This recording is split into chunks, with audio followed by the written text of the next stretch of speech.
मातीच्या मैदानावर गुडघे मळलेले, हातात रंगीत गोट्या घट्ट पकडलेल्या. 1 2 3 म्हणत खेळ सुरू होतो. संध्याकाळी गल्ली भरून फिरणारा सायकलचा टायर, हातात काठी आणि चेहऱ्यावर निखळ हसू. त्या हशामागे ना मोबाईल होता ना घड्याळाची घाई. शाळेच्या बाकावर उघडलेली वही, मध्येच लपवलेली पॉपिन्स, शिक्षकांच्या नजरेतून बेंचच्या खाली घेऊन खालेलं चिंगम. तो गोडवा अजूनही जिभेवर रेंगाळतोय.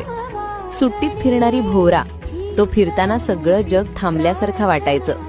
झोका, घसरगुंडी आणि मित्रांचा गोंगाट. आनंद किती साधा होता.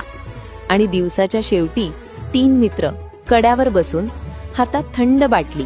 त्या बाटलीत फक्त कोल्ड्रिंक नव्हतं, त्यात मैत्री, निरागसपणा आणि आयुष्याची खरी चव होती. आज मोठे झालोय, पण ही आठवण अजूनही मनाच्या कप्प्यात तशीच आहे, न मोडलेली, न संपलेली.